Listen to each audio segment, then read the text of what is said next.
Hey everyone, this is PrinceWatercress, and welcome to a brand new Let's Play. This time around, it is Classic Muncher, written by Nick Jones for Bubble Bus Software, for the ZX Spectrum from 1987. And it's kind of interesting that I did this so soon after Mazemunch, because this is another Pac-Man clone. This is also the first time in a while that I've done a ZX Spectrum game. As a matter of fact, the only one that I've done before this was RoboCop. That was a trip. And when you start the game up, you'll get the tile screen, you'll get the high score screen, you'll see the controls, O and P for left and right, and Q&A for up and down, assuming you're using the controller. Not the controller, but the keyboard. And from here, you get to see the game in action. And as I said, it is a Pac-Man clone. You have the little dots, you have the power pills, you have the ghost, you have the fruit, what have you. And you're probably wondering how this game is even started, apparently, since the game just refuses to flat out tell you.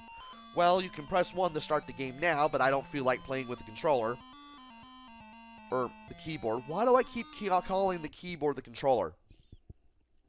And instead, I'm going to press 2. This will allow you to change your controls. Now, you can press 1 to play with the Kempston joystick, which is what I'm going to do. There is the cursor joystick, which is, I believe, one of the other controller that you can plug into the Spectrum. And 3, you can redefine the keys if you want to keep playing with the keyboard. You can switch to the default of Q&A for up and down, and O and P for left and right. But you can do ASWD controls if that tickles your fancy. I am going to go ahead and use the Kempston joystick. So 1. And if we see the controls again, up, down, left, and right will just be assigned to joystick.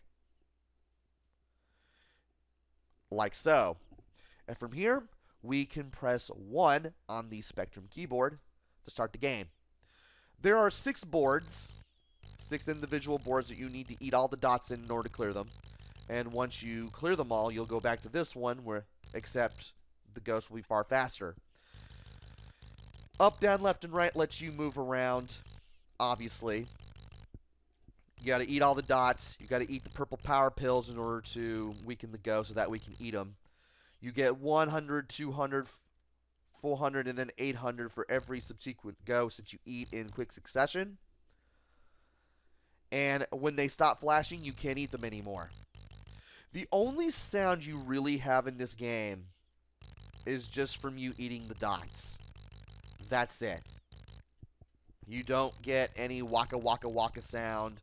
You don't get any sound from when the ghosts are weak. You do get sounds for picking stuff up, but there's not much here. And that's the second board down. Now for 3. Might as well explain 3. Work on one direction.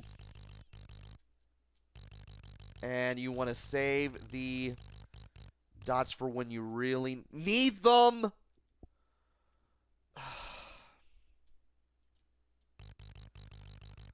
Well, let's go ahead and use the power pill to kind of save ourselves. It's a good thing that I did, because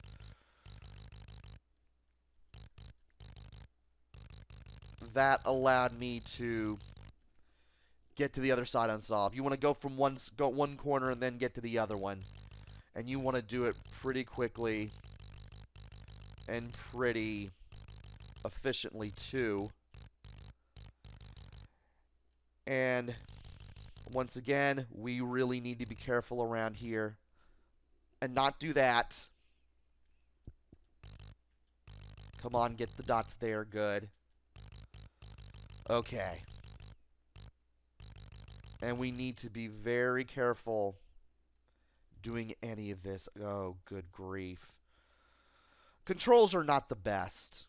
If you've watched me play Mazemuncher for the BBC Micro, and how I mentioned that you had to constantly just fine-tune yourself just to get to where you want to go, and how I complained about that, guess what? I still have the same complaints here. Yeah, you don't just go in one direction. You stop as soon as you let go of the direction that you're trying to go in.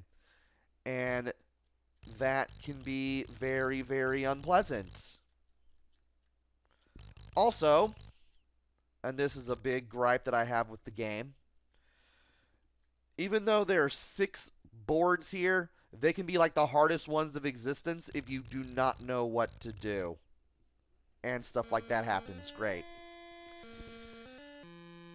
Just like in Mazemuncher, you don't just press a direction and just keep going in it. You have to keep continuously holding that direction, which means you have to fine-tune where you are just to take a turn somewhere, which really stinks. And it's even worse even when I'm playing with the controller, with the Kempson joystick, because even then, you still have to fine-tune. You still have to fine-tune where you are just to get to where you want to go. And with the AI on the Ghost being pretty darn good, and basically being rather skillful at taking the shortest path to you within the means that they have, that doesn't make getting through all 6 boards in this game an easy feat. And once you get a high score, you get a 2-letter code. I'm not sure what this is for. You don't really use it for anything in the game. And of course, you can type your name in once you get a high score and then press the return key, and then you can start another game, which is what we're going to do. I definitely want to play all 6 boards, all 6 screens or pages, if you will. And I might as well go ahead and mention other things about the game while I'm doing this.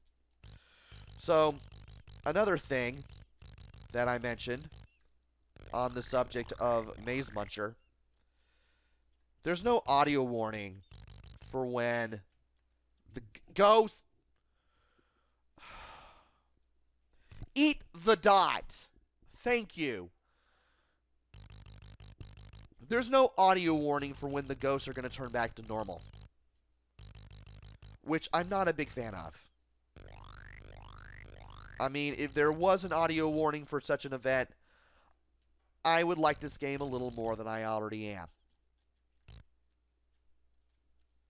And Green just got stuck in a corner there. Way to go, buddy.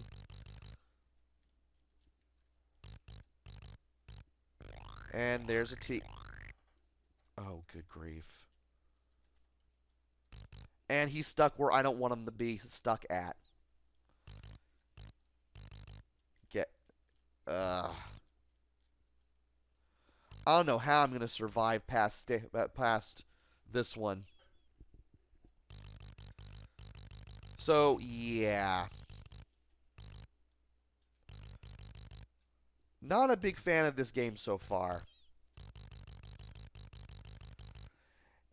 And now that we've gotten rid of that area, of at least all the dots in it,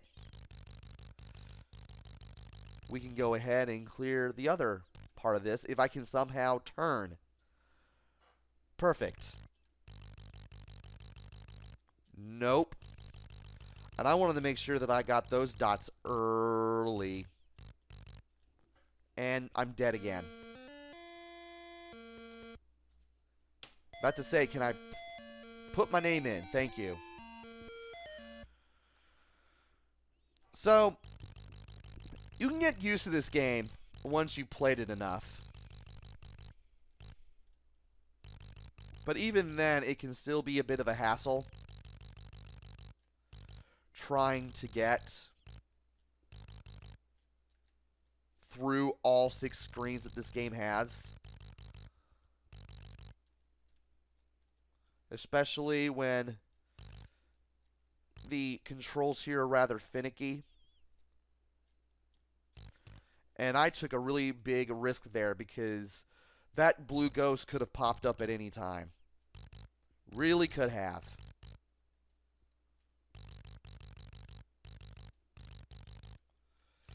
Also, you may be noticing things like the letters for the word extra or bonus, or even fruits popping up near the start. You could pick those up for an extra life, but I just don't see myself having the patience to do so, and I just want to get through all of these boards as quickly as possible.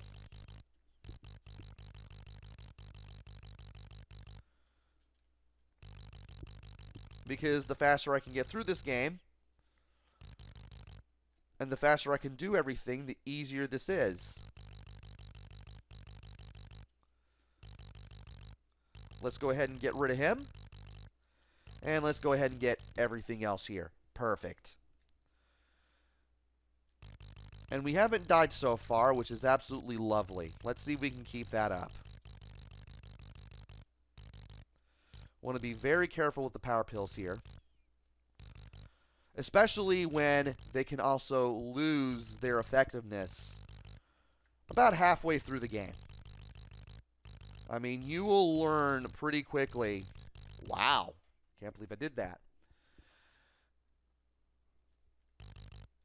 You will learn pretty quickly that the power pills lose their efficiency and the ghosts aren't vulnerable as long once you make it to board, say,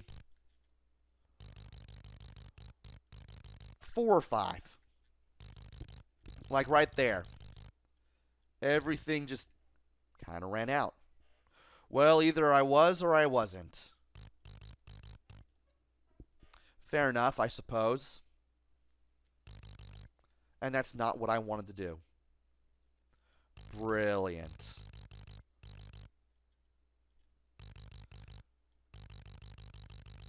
And I'm using those 2 power pills just to get that. And can I turn? I can. Okay. Let's get these. And let's get these. Uh-oh, oh no. There we go.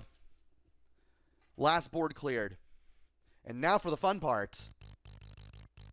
Noom.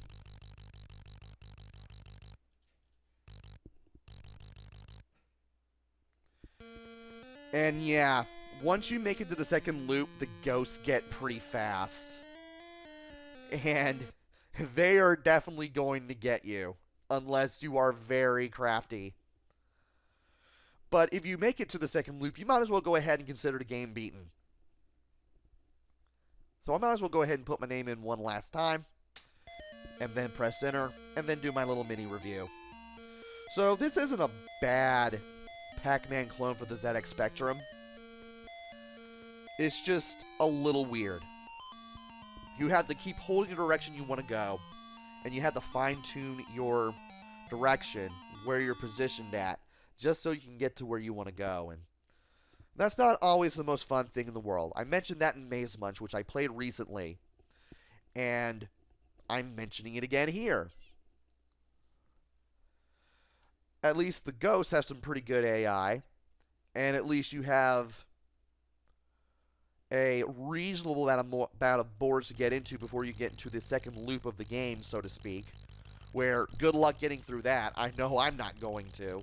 I pretty much consider this game beat. But it's worth checking out for 5 to 10 minutes before you put in another Spectrum game. Like Manic Miner or something. Anyway, graphics, they're practically the strong point of this game. The ghosts have pretty discernible faces. Things are bright and colorful. You can definitely tell what everything is. I mean, the graphics are serviceable, yet they're pretty good here. I mean, they're definitely a step up from what I saw in Mazemuncher. Since we're comparing BBC Micro games to ZX Spectrum games and whatnot. You do have a little bit of music in the title screen and when you put in a high score, but still, like Mazemuncher, I wish there was more sound. Like when the ghosts are about to stop being vulnerable and the power pills are about to wear off. you only really hear sounds when you're eating dots, and that's about it. And while the sound doesn't particularly bother me, and the music can be endearing for like the first few listens, I wish there was more. Just like with, you guess it, Mazemunch or Mazemuncher. I can't decide what the game is called, and I just now realize it's called Mazemunch. Just like with Mazemunch, I wish that there was more sound. Like when the power pills are going to wear off, or when the ghosts are moving around. Not just when you're eating dots. Other than that, it's alright. Gameplay and play control. Once again, I wish it were easier to get around. You have to fine-tune yourself, whether you're using the joystick or the controller or whatever input device you're using for this game. If it were like the arcade game where you just kept continuously going in one direction, I would have been okay with that. But the controls still feel like they need work. And it's not going to be as much fun of a Pac-Man clone if I find myself kind of fighting with the controls. So, they're not terrible. They could be worse, but they could be better. And replay value, again, you'll probably play this for 5 to 10 minutes if you can somehow beat the game. Beat all 6 screens or boards on the game, so be it. But you probably just won't be playing this for long before you put something else in anyway. And is it worth getting? I guess. It's alright for 1986, 1987. There's probably better stuff for this time in the Spectrum's history. There were probably better games for the Specky. Matter of fact, there were better games for the Specky at this point. This was actually a budget release, and this was a game that you could buy for £1.99 from what little info I could find on this game. And it's not too bad for £2.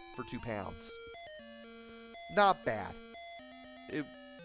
Then again, Mazemunch was a type-in game, and you could get that game for free if you just paid for the magazine or you just copied it down from the magazine somehow. So Mazemunch costs less than that, but so I mean, it's one thing to type a game like this in that plays like classic Muncher or Mazemunch, but it's another thing entirely to pay $2 for it, or any amount of money for it. Makes you wonder. Makes you think.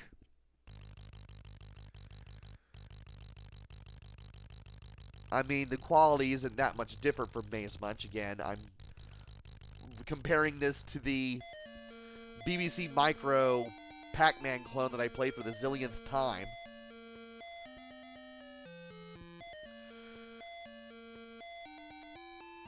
I mean, it's still worth getting. I mean, you weren't paying that much for this game anyway. Just know what you're in for, and know that you probably won't be playing this for more than a couple minutes at most before you eventually play something else. There are worse games out there, but there are better. And this game could use some work, it could use some improvements, and it could have been a pretty good Pac-Man clone. Instead, it's just alright. It's not horrible, but you can do better than this. And that has been Let's Play Classic Muncher for the ZX Spectrum. Hopefully you enjoyed this as much as I did, maybe just a little bit more. And hopefully I'll be back with another game. Maybe it'll be good, maybe it'll be bad, maybe it'll be somewhere in between, who knows. Until then, this is PrinceWatercress. Take care, stay safe, thanks for watching, and see you guys later.